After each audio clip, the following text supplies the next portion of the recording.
One security expert says Canada needs a tougher screening process for prospective immigrants, especially with what he calls Islamist immigrants. But does Immigration Minister Jason Kenney agree? With more, Jessica Hume joins us now live from our bureau in the nation's capital. With that, Jessica. Right, so this is a man called Scott Newark. Now, he is a security expert. He was the former Crown Prosecutor in Alberta. He's also the former Executive Director of the Canadian Police Association. Now, he gave an interview with the Macdonald Laurier Institute several months ago, and he was being interviewed by our own John Robson. And during this interview, he explained that he firmly believes that Canada needs to do a lot more screening when it comes to prospective immigrants who may hold what he calls Islamist views. Now, these are very controversial statements, but to illuminate his point, he explained that had Canada been doing better screening at the time when Omar Khadr's parents had come to Canada, perhaps we wouldn't know today who Omar Khadr is. Now, in this particular example, Ahmed Khadr, Omar Khadr's father, he was well known to be quite a successful fundraiser for Al-Qaeda. He was known to have spent a lot of time with Osama bin Laden in Afghanistan, and I think even some other countries.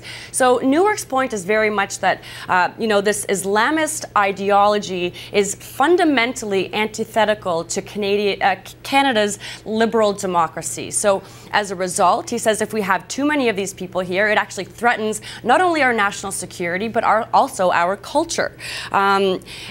The Muslim communities in Canada are one of the most fast-growing, but they're also a group that really does not seem to be interested in integrating. I tell you, Krista, in February of 2011, I had quite an extensive interview with a man called El Tantawi Attia. He is the main imam at a huge downtown mosque at Dundas Bay in Toronto called Masjid Toronto. And during this interview, he explained to me that part of the reason why this mosque was so important is it was also a cultural center for Toronto's growing Muslim population. And he explained to me, mano y mano, that there's absolutely no interest among this community of integrating into Canadian society. And so I think this is exactly what Newark is speaking to. So we had a chance earlier today to ask Jason Kenney what he thinks. Do you support this idea that further screening is needed for people who may hold Islamist views? And before I roll the clip for you, I just wanted to say that he pointed to a few pieces of legislation that have come in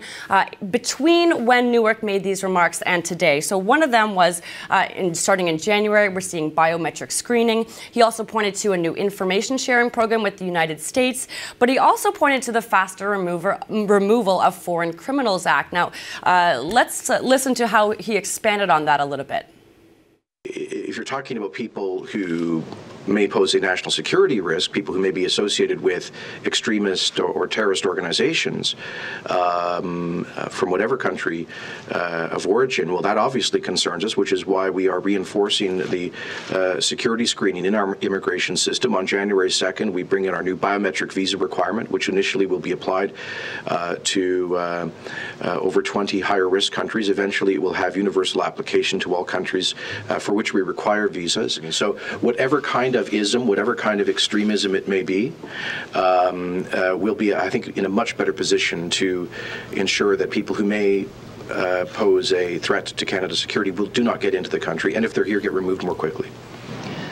Of course, the reality is that even for people who strongly support this idea, the fact remains that it's immensely challenging unless somebody spent time at, say, a mosque that is known for its fundamental views. We're really getting into a gray area in terms of how do you test what someone's thoughts are before they arrive in Canada. So perhaps it's a can of worms, but it's an idea that now it's out there, and it has a lot more support than you might think, Krista. Thank you, Jessica. You're welcome. Jessica Hume reporting for us from our bureau in the nation's capital.